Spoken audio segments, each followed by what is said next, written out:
Hi, I'm Kate. And I'm Mandy, and this is Love Sober, the podcast for the sober and sober curious. Hi there, welcome back to Love Sober, the podcast for the sober and sober curious. And this week it's me, Mandy, and I'm interviewing Michael from Happy Without Hooch. And tell me the other thing that you do. Well, it's Happy Without the Hooch that I do all my promo stuff on these days. So If you're going to look something up, look that one up. Michael's a funny guy who I discovered on Instagram, and he does a lot to kind of highlight and showcase other people's stories, really, and kind of give a space to celebrate people's successes, which is really nice. So it's a really positive Instagram account, which I really like to kind of check out what you're doing. So it's a real pleasure to have you here on the podcast. So we always start just by checking in, saying hi, and how are you doing? So how are you doing today? I'm doing very well, thank you. It's just a fairly mundane work day, nearing the weekend though. So yeah, it's a fairly average day, and I quite like those. Okay, good. Yeah, grace over drama is one of my favorite kind of recovery sayings. So yeah, kind of mundane without chaos could be another one, I guess. Yes, which is pretty much what I aim for. Yeah. And you are in Southend-on-Sea in Essex. If people don't know where that is, it's a seaside town in the UK. And that's quite, like, I saw on your Instagram that you'd been featured in the BBC local around kind of getting social stuff happening in your town. And yeah, so tell me a little bit about your kind of journey to going alcohol free and starting the page, how that happened. Okay, so it's been a bit of a bumpy ride. I don't really know where I can say my journey starts with going alcohol free. I know that my journey with alcohol definitely started when I was 18, worked in a pub, would have a few pints after work that people had bought, and I knew I loved it. I knew that it made me really happy, and I wanted to continue doing it. So I continued doing that for a good old 20 years. I think I first realised or acknowledged that I had a problem with alcohol when I was 28, so about 10 years later. I think that's the first time I actually thought, this isn't always ending up too good at the end of the night. And I went along to an AA meeting, and at the time I was living in York because I spent most of my adult life living up north. And I went for a bit, just probably for enough time to satisfy my partner at the time that I'd done some work and could get back to drinking again. And from that point onwards, my relationship with alcohol had become steadily worse. It'd gone from I say 28 is the time I realized I had a problem. And I think it's because it was at that time when I wasn't just binge drinking at weekends. I would start drinking during the week as well. And I started drinking secretly so that my other half didn't find out, finding more and more inventive ways of sneaking alcohol into my body without being detected. Or, well, I usually was detected, but by that point it was too late because I'd already got the high from the alcohol that I wanted. And it became less and less of a social activity and more just satisfying this need that I had sort of when I got back home after work to just switch off. And I think as time went on, I then started going out less. I'd still go out, and normally it'd end in disaster if I did. So I thought, well, the safe option here is that the fun part of the evening is the drinking. So I can do that at home. And if I'm drinking at home, then I don't have to worry about getting home because a lot of the time that didn't happen. And also I'd save money because, having an alcohol addiction is pretty expensive. And so I could drink more if I stayed at home and I didn't have to worry about the getting home part. So that seemed like a perfect solution at the time. A few years ago, I moved down to Southend-on-Sea in 2014. a couple of years later, I checked into the local drug and alcohol centre, where they run a smart recovery program. I dabbled with that for a bit. I went along to AA again for a bit. And each time I'd sort of put in some work and then decide, I don't actually have a problem. I'm not an alcoholic. I'm just a binge drinker, and I can learn to control it, because there was that one time in sort of 2014 where I went out and I had 2 drinks, went home, and it was a nice night. So all I have to do is replicate that one incident years ago every time I go out. And then lo and behold, surprise, surprise, I wasn't able to do that. And that ended up costing me a lot of things. Sort of financially, I'd remortgaged my house, my flat.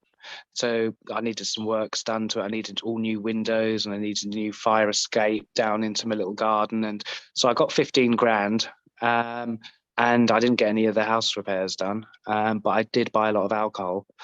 And my partner had enough. There were plenty of sort of warnings and, ultimatums, but I ignored them. And then eventually my partner left. And then I was struggling at work. I was just turning up some days, and I could tell I was smelling of alcohol. I was hiding in the corner, or somebody had noticed, and I'd go home and find a reason why I had to work from home that day. And just gradually everything that I'd tried to build up over the years was gradually falling away from under my feet. And I think I reached a point of resignation. It's like, okay, well, I'm gonna see this through to the bitter end. I'm fed up of trying to control it, trying to get on top of it. Clearly, I'm just an alcoholic. There's nothing I can do about it. It's in my DNA, because I'm half Scottish and half my family all died of alcohol-related diseases. Right. So it's not worth fighting. Let's just see it through to the bitter end. And I think that's when it really just avalanche from that point, because I'd stopped trying and I'd stopped caring. The things I cared about had gone, and quite frankly, I didn't care whether I was alive or dead. And if alcohol was going to get me there quicker, then I thought, so be it. I used to joke at work. They'd all talk about pensions and things, because that's what adults do. They get pensions. And they'd talk about like sort of their contributions. I didn't understand any of it, because I'd never had a pension in my life. I'd always, you get enrolled in a pension, the first thing I'd do in a job is I'd unenroll myself.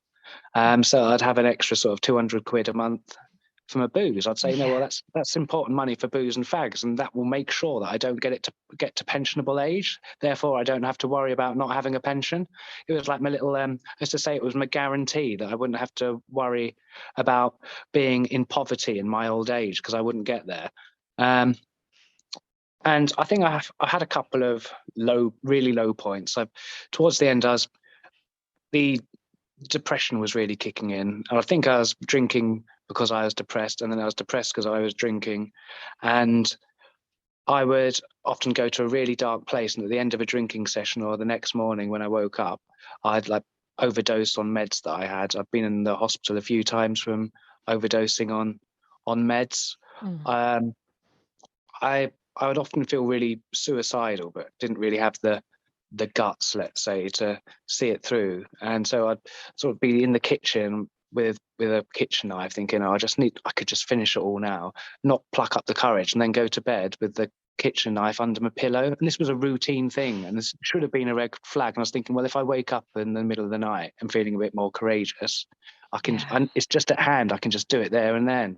And so I was going to bed every night with a knife under the pillow. And I thought, okay, and then I was back in hospital from an overdose, and my dad had come along and seen me there. And I thought that I can't be putting my dad through this anymore. So there is another option. You could just do the hard work you don't want to do and try and get some joy in life again. And so that was back in March 2020, is before the pandemic hit.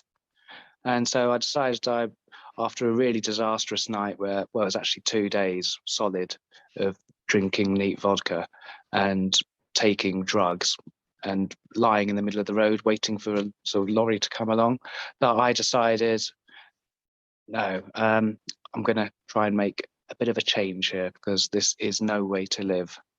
And that was the start for me of I suppose what I call now my sober journey. And the next, I went to stay with my parents. I said, can I live with you for a while? Because I know that if I'm just here on my own in my flat, I'm surrounded and with people who want to drink just sort of a few minutes away, or me bored and living a 10-minute walk from 3 24-hour off licenses, that I'm not really going to succeed at this. So my dad welcomed me in.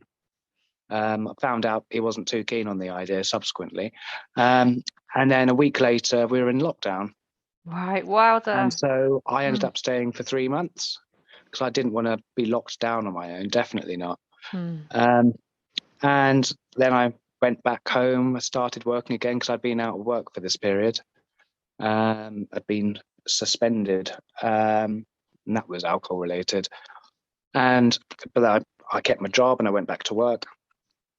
And that all lasted for about 7 months, it was until October. And then I could feel the work stresses kicking in. I was in a bit of a low place, and I find that I get more depressed anyway that time of year. Yeah. It's the end of the summer, all the nice things you've done, it's like, it's going to be getting darker and more miserable for quite a while now. And I thought, I was in the pub, which I often went to still, normally for quiz nights and things where the main focus of attention wasn't just alcohol. But I was there and I thought the cocktail menu had been staring at me all night. And then I thought I could just have one drink, which led to 3, which led to me going back to a friend's house where they had pretty much their own bar. And then that one drink lasted a good 4 months. And I ended up in just the same situation of sort of us despair. By the end of that, I was put under the care of the mental health team. And then when I came out, when I was back at home, I started drinking again. So, but only for like a month or just over a month. And then I thought, no, I was in a similar, I'd had a 2-day binge. I didn't realize it was a 2-day binge because as far as I was aware, I'd been drinking, gone to bed and then woken up the next day, but I'd actually lost 24 hours in between, during which I'd been awake and doing stuff and talking and no recollection of any of the entire day. And I thought, feeling like hell again. Yeah.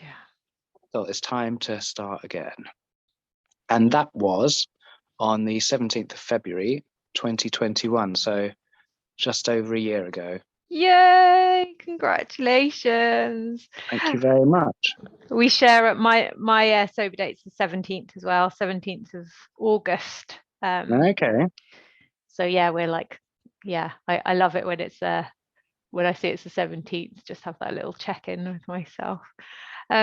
Thank you for sharing your story. And fucking well done, and like there's a couple of things I wondered about. So when you kind of look back, because we all start drinking, most people do, don't they, at some point, like especially in British culture, it's very kind of part of our cultural experience. It's a rite of passage. Indeed, yeah. And what do you think, like looking back, what do you think was the kind of the trigger or the shift or the reason why it took such a big part in your life? I think that it just enabled me to become relaxed around other people. I think people have always seen me as a quite confident person. And I think when I've known people for a while and I'm if I'm at work and I know all my colleagues and we all know each other well. Yes, I am confident. I come out of my shell after a few wears, but that's after a few weeks' work. If I go into a situation where I don't know anyone, I'm not a confident person. This sort of fills me with utter dread. And so, I mean, I'd had a bit of a tough time at school. I was, a little bit effeminate, not very good at sports. That didn't always go down well in 90s Essex, bit of sort of a wide boy lad culture. Attitudes were a bit different there.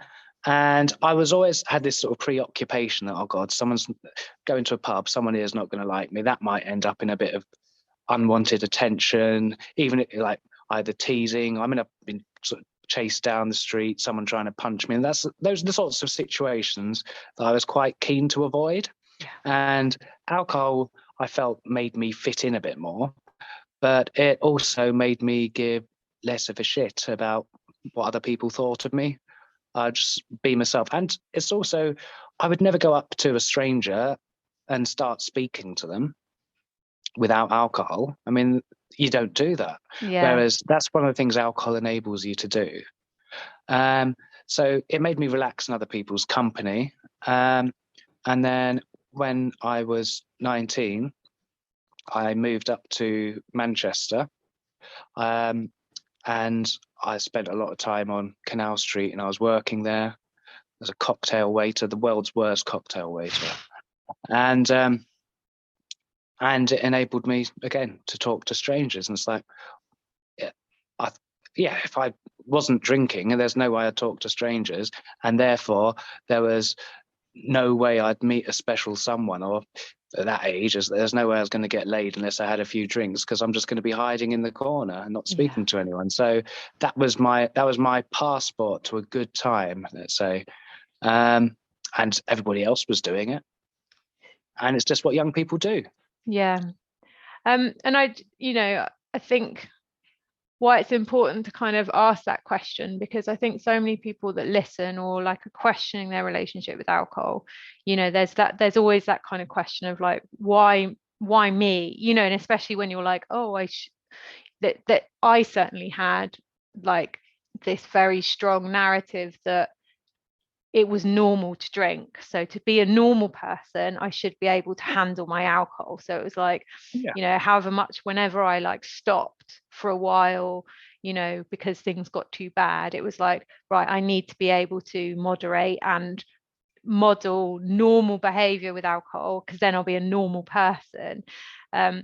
And so when you're in that sort of frame of mind, there's a lot of those questions of like, why me? Like, why is it different for me? Like, what's going on? And I think it's quite healing to just understand, like, okay, right. So it had a use for me. Like, it was useful to quell my social anxiety or the feeling of not belonging, or, to calm the traumas of being bullied or any of those things. It had a use, and it worked until it didn't work. Like, because we're not stupid. It's not like we're weak-willed. It's just like it worked until it didn't work, and now you need to find a different solution, right? That's kind of and you mentioned obviously your mental health struggles as well, anxiety, depression, and we do a lot of work trying to educate people around that, because if you're an anxious person by nature, alcohol's never going to be your friend in the end. And so you mentioned like you'd been to AA, you'd been to Smart Recovery.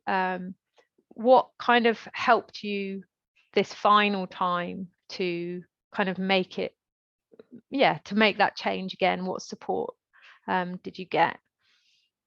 Well, I think it's two things really that helped most. One was the Smart Recovery. I'd been going along sort of several months at a time, and then not, been on and off for about 3 years before I actually had my first sort of success at sobriety. That 7 months. And I'd go along once a week, because there was only one session that was after 5 p.m. each week, which was a peer support group. And I'd go along, I'd take part in the session, I'd listen to people's stories, I'd contribute, and then that's probably all I'd do for the week. And then I'd go home, not do any of the homework, come back, check in, yeah, I've been drinking again. And I thought that all these little tools and things were sort of told about and taught, thought they'd all gone in one ear and come out the other. But then when I was making a serious attempt at ditching the booze, I found that it hadn't all gone in one ear and out the other. I started remembering these things I'd heard other people say, and they were coming back to me. I didn't know I'd remembered them. And then I I found that they were coming back to me when I needed them. So it's because I was actually trying to apply it. Yeah. It was there. It hadn't just gone out the other ear. And the other thing that really helped me, and particularly because of the time I stopped, which was a week before lockdown, is I found some online sort of Facebook groups for people who are in recovery. And those were a bit of a lifeline because they had people who are going down all different sorts of routes of recovery from drugs and alcohol, and sharing wisdom, encouragement, support. And that was 7 days a week. I'd be checking in every day. So instead of just going to one meeting for an hour and a half once a week, I was checking in essentially every day in a peer support group just online. And that provided me with a lot of motivation and inspiration, encouragement, and wisdom among the group. And I found that actually was really helpful as well in my recovery. And it was there when sort of meetings at my local centre weren't, because they were all closed for a good while. So those were my two main resources. And then what I found really changed things for me was that because I'd been involved in these online groups and I'd been along to Smart Recovery, they offered a course, an online course where you could actually run the meetings yourself. And so I did the study, I got the certification, and then I started running the peer support group meetings. And because I was having to try and teach other people these tools, I had to know them inside out myself, and I had to apply them myself. So it's through trying to teach the tools to others that it really embedded those the learning in for me. And was that through Smart Recovery, or was that through? That was through Smart Recovery as well, yes. Amazing. I love that. You know, I think, yeah, it's, well, we talk a lot about community and talk about kind of the power of peer support. And it's really hard sometimes when you're on the outside to kind of believe it. And again, we were saying just before we started about trying to find your fit. You know, you might go to somewhere and it just might not feel right, and then you get discouraged, and then you just go, okay, this isn't for me. And it's like that kind of message of just keep trying, like keep trying to sort of, or just like show up anywhere, and that will do until you find, you know, but just keep, there's so many groups, like so many different places you can go, and because you're going to find at some point people that you resonate with, or just hold that space, or it's just the right moment. And it can shift as well, you know, because I mean, the first time I got sober, you know, Soberistas was a really amazing resource for me. And it was perfect at that time because, you know, it was anonymous, and it was just blogging, you know, and it was like, you know, writing was a tool for me. So it felt really useful. And then, you know, the second time round, it was Instagram. It was just like, you know, chatting to people online and seeing what other people were doing, and just feeling inspired by the movement as itself, and feeling that belonging of like, actually, I want to be part of this. You know, there was a real sense of not just I'm kind of leaving something behind. Like I'd understood, I think, at that point, that in order for me to leave something behind, I needed to have something to go to. Yes. And so community was that. And I know community and like socializing and things is important to you, and it's been something that you've been kind of working on. So you've done some stuff in and around where you live. I have. Talk a little bit about that. Well, I suppose part of this was to do with my experience of sobering up, really. As I said, I went along to AA. I didn't necessarily it wasn't my thing so much, but what I really did like about AA was the fact that it had fellowship, and it's got a ready-made group of friends, and they do activities together and they meet up. And that was something that didn't really exist within the Smart Recovery, which I found was helping me sober up. It didn't really have that same element of fellowship. You attended meetings, and normally that's where it ended, and you'd see each other next week.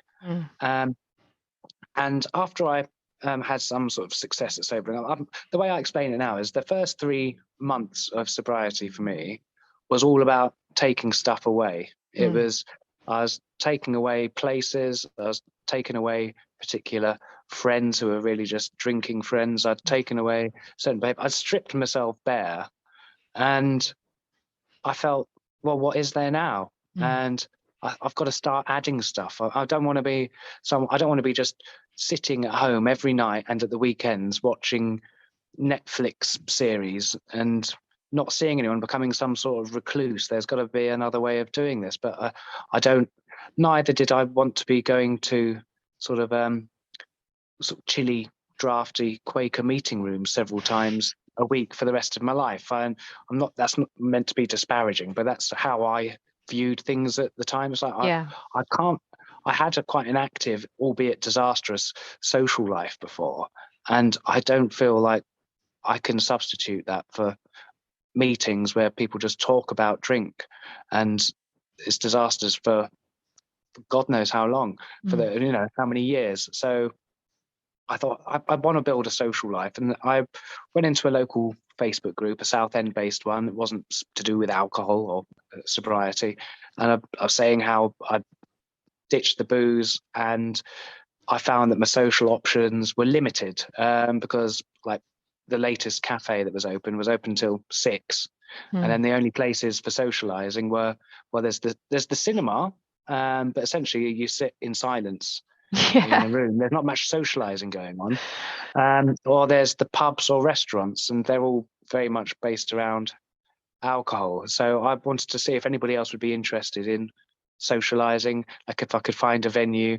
in like a cafe to socialize with music or comedy. And I got a really good response, so much so that within a week I had my own little Facebook group of about 200 people, which is now about 500. And there were plenty of people who wanted to socialize with alcohol. I didn't specify that it was a group for people who are giving up alcohol. It's just people who were happy to socialize without it. And I found that there are lots of people out there who want to socialize, but not in a pub. I've got they've got quite a lot of women who wouldn't go to a pub on their own. They don't like the rowdy environment. And so it's not for them. They're not saying that they don't ever drink. They might be happy to, but they've not necessarily had a problem with drink in the past. It's just they don't like the environment of being around people who are potentially drunk and intimidating. I had people come to events. I had 2 people who hadn't actually been out socially for 10 years for that very reason. Wowza. They just didn't like the pub environment, or one found it triggering, just didn't want to be around alcohol. And they'd found their options so limited that they just hadn't been out. And the other, who didn't actually have an alcohol problem, but just didn't like being in the pub environment. And he volunteered for St John's Ambulance and was always seeing the effects of alcohol. And when he'd been out with friends, he always ended up being like the one who had to look after everyone when they had too much. And so he just 10 years ago decided, well, that's it, I'm not going out anymore. And then he would come to an event, a Saturday night, with some live music, coffees, alcohol-free drinks. So that was great. I love that, and I love that way of viewing it as well. It's just like creating space. I mean, that's kind of the idea around Club Soda too, right? It's just create inclusive spaces for people that don't want to drink.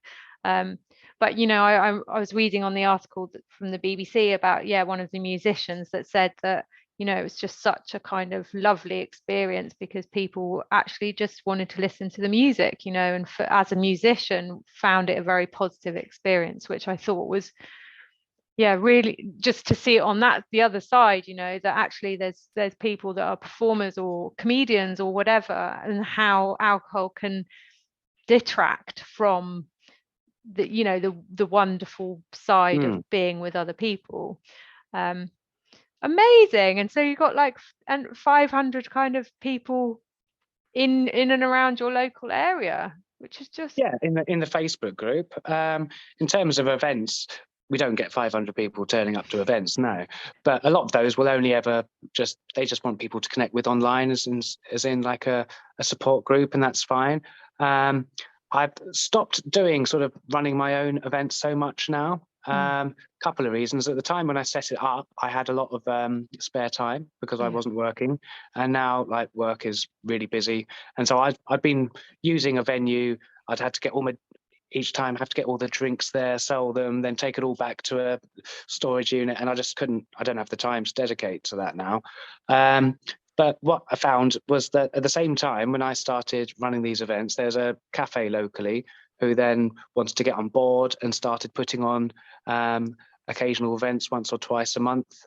So, and that was completely alcohol free. Yeah. So, and since then, another cafe has opened that's open till 10 p.m. just regularly. It's not used a huge amount. And then also there's this like a board game group that goes around different cafes in the area, and they've got video games and board games, and you just turn up and it's a fiver and you can play all of them and you meet new people. And so in a way, what I wanted to create was different options, like where the pub wasn't the only option, and those now exist within my town without me having to run it. Yeah. We've got options. That's and the ideal. Yeah, and it wasn't going to be a money-making venture for me. I mean, I was selling drinks, but that's one thing that I think you're going to struggle with if you're running alcohol-free events, is actually, if you're trying to do it for profit, you're going to struggle because people don't go out and smash back 10 cups of coffee or 10 non-alcoholic drinks in a night. They'll probably have 2, maybe 3 if you're lucky. So it's not a big money spinner. And if you're putting on entertainment, you've got to compete with pubs who are willing to spend a lot more money because they're getting a lot more money, especially if it's on a Friday and Saturday night, which is when people actually want to go out. So we're also an hour from London here, and if there are events in London, when I go along to those, I always say, like, for example, there's the Alcohol Free Comedy Club, which runs in Bethnal Green, and it's absolutely brilliant. And that's about an hour from us. And so when I go along to that now, I go along and say, look, I'm going to get a table of about 10 people. Does anybody want to come along? And then we'll get a table and we'll go along as a group. So I'm not having to run the event, and I get to enjoy it as well, selfishly, as just a participant. I get to get the ticket and enjoy the experience like everybody else. I'm not saying I won't do any events again in the future, but it's not going to be, I can't do it at the frequency.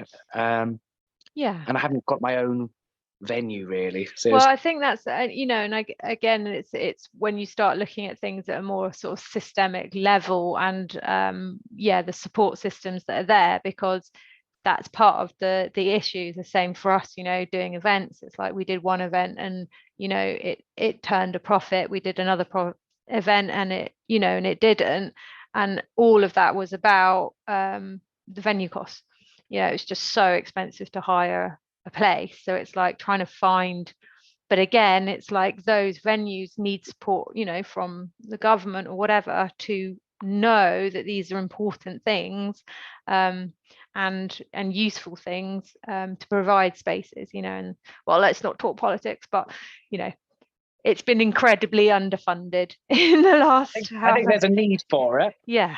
And if these places are going to exist, then realistically they're not going to be entirely private. They're going to need support in some sort of way. Exactly. Because it's difficult to pay all the bills when people aren't having 10 drinks a night. Yeah, absolutely. So what's been your kind of biggest area of personal growth you've noticed since you've lived without the hooch? I think it's been confidence and tackling that anxiety that I didn't even acknowledge I had really until I was a few months sober. Because everybody always thought I was confident. I thought I was confident, but I knew I didn't like social situations where I didn't know people. My biggest fear used to be networking. And that was, if I was told for work I had to go to a networking do, I'd absolutely dread it.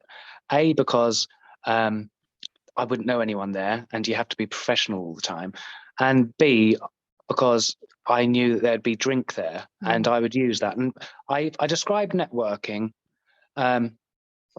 to somebody before as going along in a suit, trying to impress a load of people you don't want to speak to, and then vomiting on their shoes.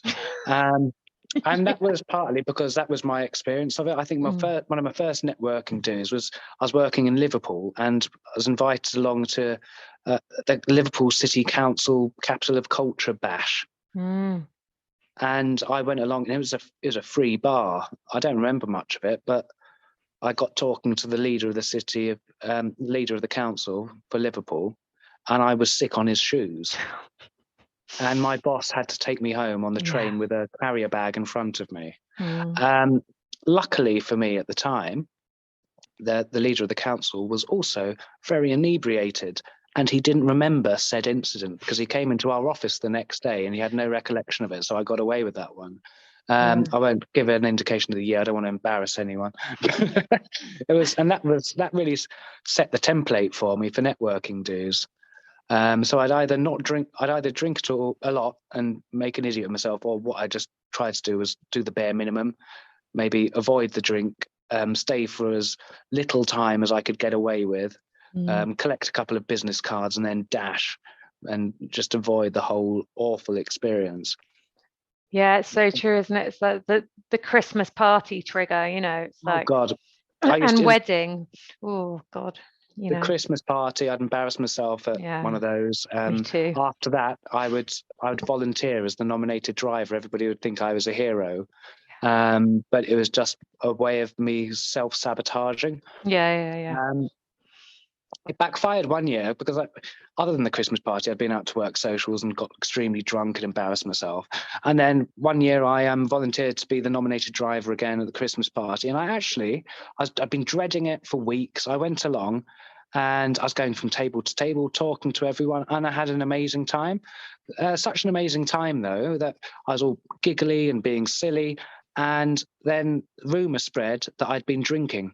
When I hadn't touched a drop all night, but they knew that I liked to drink. And because I was being so happy and silly and giggly, this rumour spread that I'd been drinking. And then all of a sudden, all these people I was meant to be taking home, they all ordered taxis. They wouldn't believe you. They didn't trust you. No, yeah. And then my boss came up to me and started speaking to me, and I felt really insulted. It's like I have literally been drinking water all night from the jugs. Yeah. And now nobody trusts me. Well, that's all those things kind of like impact on your self-esteem, though, don't they? Those are those little knocks that just kind of add to your drinking story, right? Because it's like, can I not do anything right? Like, might as well be pissed if everyone thinks I'm going to be pissed,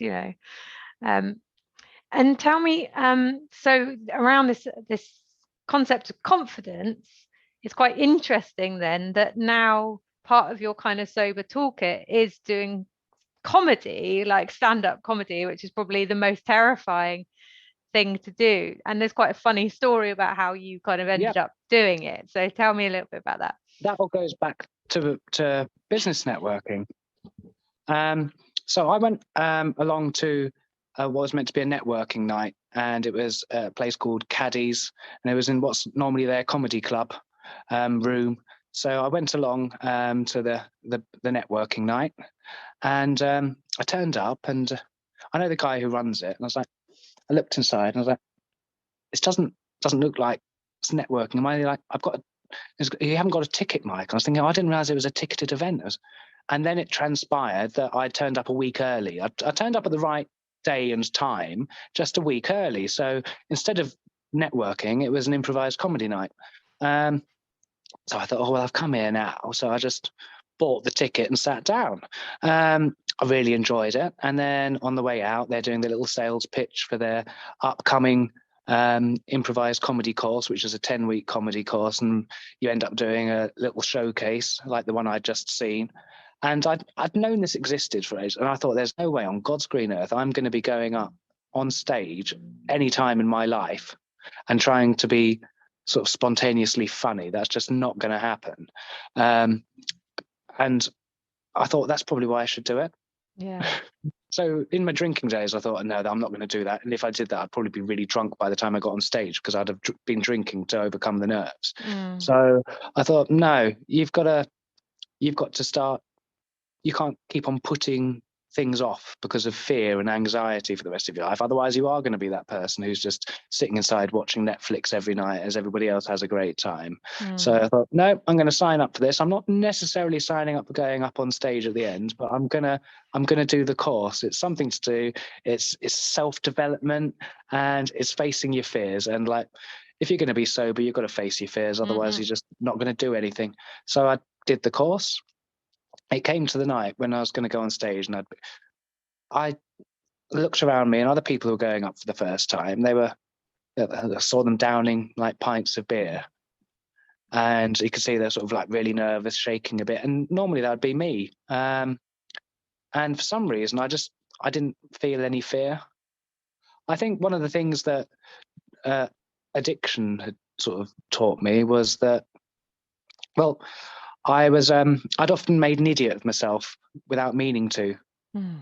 I've been embarrassed and humiliated so many times through drinking that actually, if I go up there on stage and I'm not very funny on my first time of doing an improvised comedy routine, then that doesn't really matter.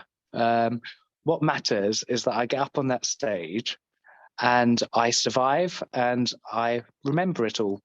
And so I set my bar really low. I didn't put any pressure on myself to be hilarious, because all I wanted to do was prove it to myself that I could get up on a stage. And so I went on the stage, and I went along to enjoy it, and I enjoyed the experience. I don't think I was the most funny person there. I wasn't the least funny either. I won a rap battle, would you believe it? And I enjoyed it. So I've signed up again. I've got another showcase this Sunday and next Sunday. And then I've started doing bits of stand-up comedy. So yes, it was due to business networking that I ended up signing up for an improvised comedy course. And that's one of the best things I found for self-confidence. And what I wrote down about kind of what, alcohol gave you at that time was, giving less a shit about what people thought, right? And what the brilliant kind of irony now is, what sobriety's given you is giving less shit about what people think, because no matter what, as you said, like, you walked into that experience for your own experience of it, rather than what other people were going to think of you, and you enjoyed it because it came from like your own authentic experience, which is like why like sobriety blows my mind, because I never knew that it would give me all the tools that I thought I was getting from booze. It was like, right. No, actually, me not putting poison in my body, me not, and again, that sort of thing. I embarrassed myself so many times. I embarrassed myself at the Christmas party, at weddings, like all those kind of shameful stories that I held inside and drank over, because it was like, you're such a shit person, I can't believe you said that, thinking over all the things I'd done.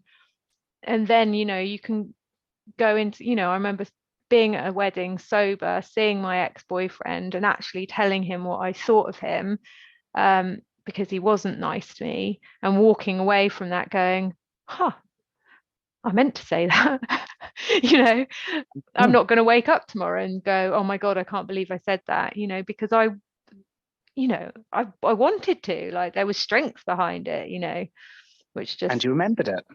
And I remembered it. Yeah, of course, there was a bit of vulnerability around it afterwards, and we need to learn tools to, look after ourselves and our vulnerable selves, which is where kind of self-care and all of those things come in. But fundamentally, I was clear in that choice, and I remember it, which is a big difference to a lot of my 20s and 30s for sure. So in terms of looking after yourself, like self-care and kind of looking after your sobriety, what do you do? Kind of, you've got your comedy, but what else do you do to kind of look after yourself? Well, the self-care bit's still a bit of a work in progress, I have to admit. I still struggle to get up on time for work and things like that I should have sorted. I've had, maybe I'll never get that sorted. I like my sleep. So one of the things I do for self-care is I actually sleep.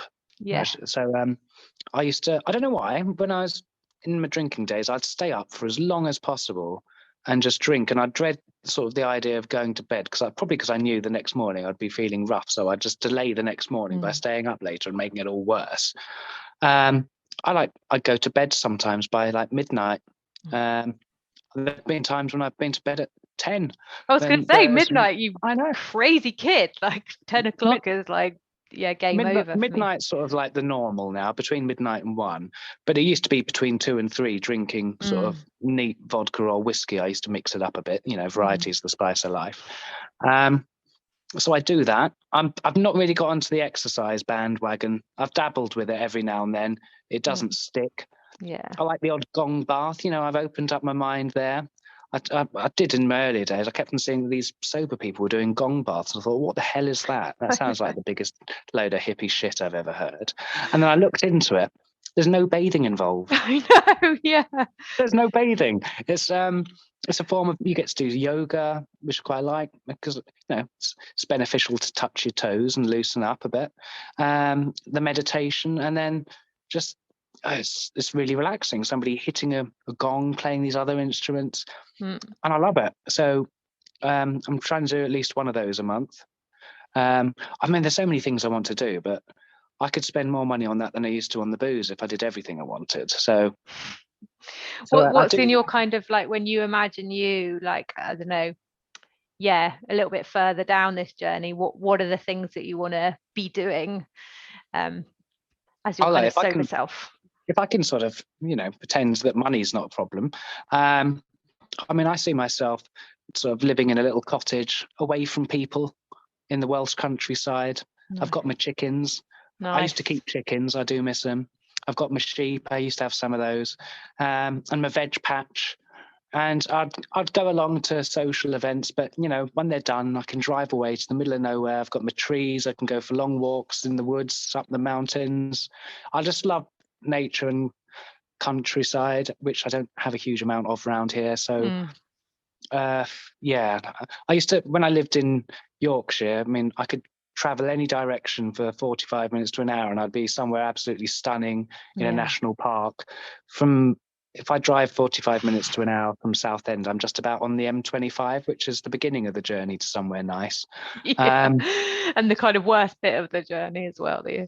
Whenever you hit the M25, park, it's just like, oh gosh. Southend in summer, I absolutely love it. There are, when you're local, there's some lovely places you can go, the parks, and I try to avoid the seafront on the busy days. I go to the parks because everyone's on the seafront.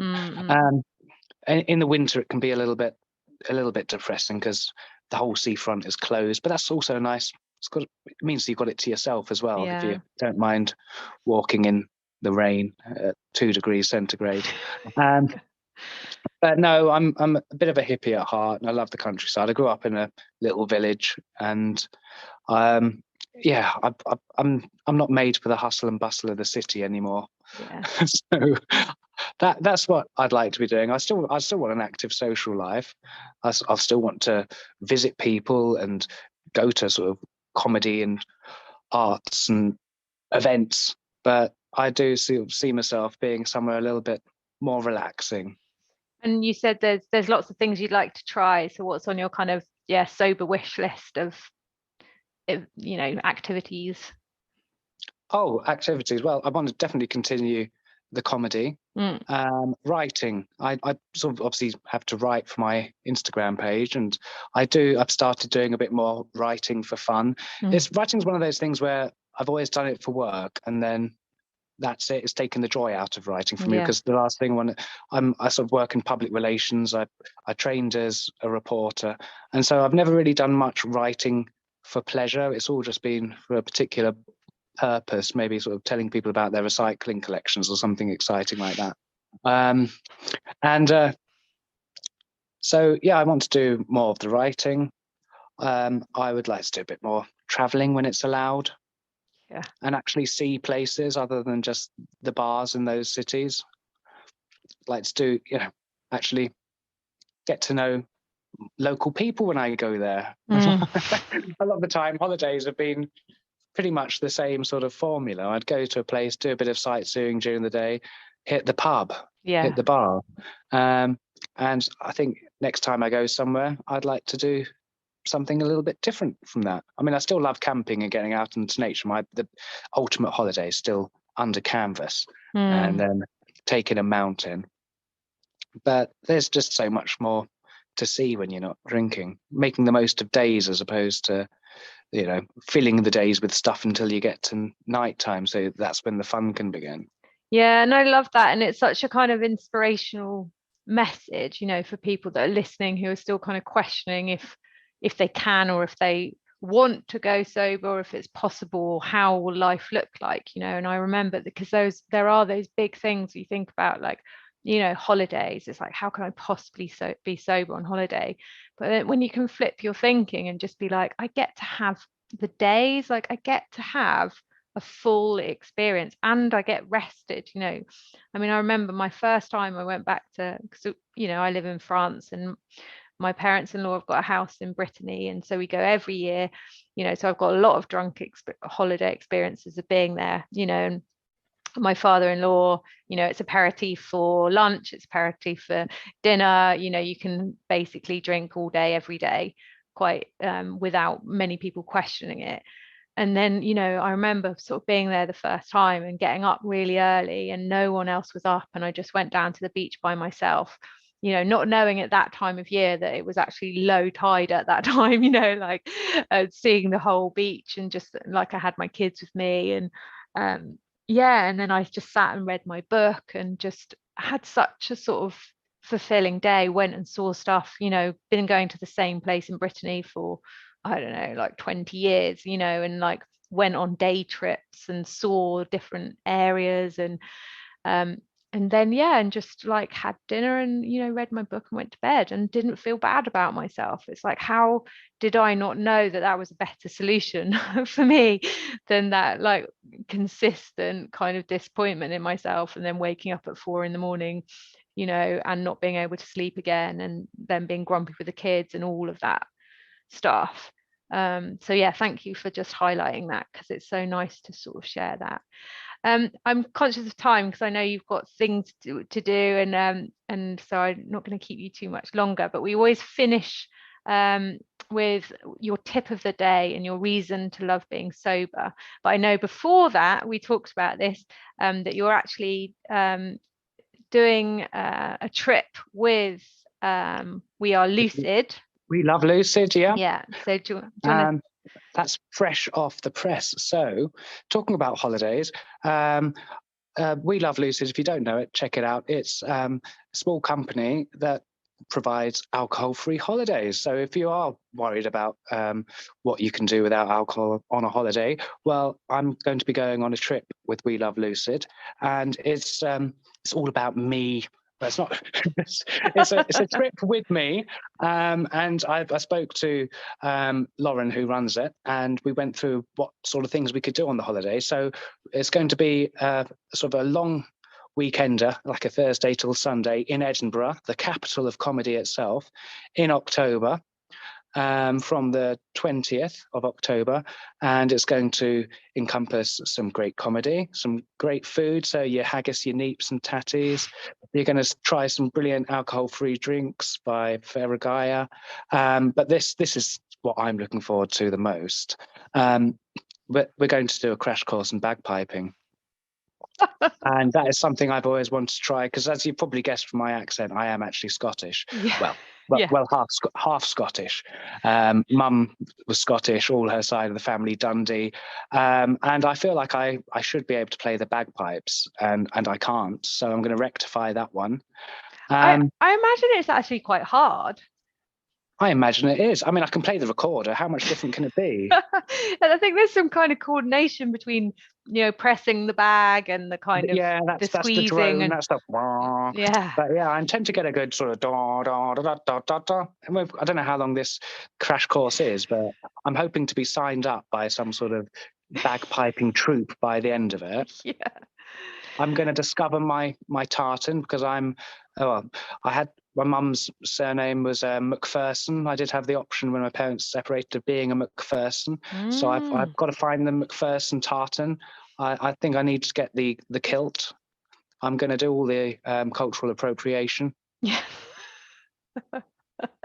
Well, you can, because you're half Scottish, so Exactly. It's not yeah, appropriation. I'm just yeah. I'm just You're exploring my reclaiming. roots, You're claiming your roots. reconnecting. Yes, yes. Yeah. And I'd love some people to come with me. So if that sounds like your cup of tea, then check out my Instagram, or We Love Lucid. The full details are going to be published very soon. Probably they will be published by the time this podcast goes out. And it does sound brilliant. And, and I like Lauren's, the work that she does is always really brilliant and really fun, fun stuff. So, and I just love that there is an alcohol-free comedy club, which I didn't know about. So thank you for that. And it's certainly been something missing from my life, is fun and comedy and laughter. Like the power of laughter in healing is just it's incredible. And yeah, we haven't had a lot of that recently. It's one of the reasons we drink often, isn't it? Because we meet new people and we end up laughing. Well, you can meet people and laugh without alcohol, and it's even better because you don't have a groggy head in the morning. You remember it, and you don't make a knob of yourself. So I thoroughly recommend it. Laughing without alcohol, it cures. Indeed it does. And thank you for this podcast, that it's really cheered me up, and I hope the people listening have got something out of it too. So we always finish with what your tip of the day is. So a tip around kind of alcohol-free living and your reason to love being sober. Okay, tip for alcohol-free living is go to bed. That's it. Get some sleep. Some days, if they're particularly bad, all you can do is get yourself to bed and hope it's better when you wake up. So get lots of sleep. And reason to love being sober today. The sun is shining, and even when it's not, it's going to at some point soon. Yeah, love it. Yeah, and that reminds me that the tip of the day about getting sleep. We call that putting on your pajama armor in the Love Sober community. So there you go. Oh, excellent. Put on your pajama armor. I'll be using that one. Yeah. Okay, thanks so much, Michael. It's been an absolute pleasure. And if you're listening and you're immediately concerned about your drinking, please do reach out. You can contact us at hello@lovesober. You can go on Soberistas. They have a anonymous Ask the Doctor service, which is a really brilliant resource.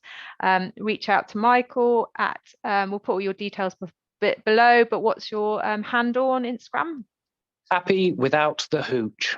Happy Without the Hooch. Get in contact with him. Reach out. You're not alone, and we'll see you next week for more chats.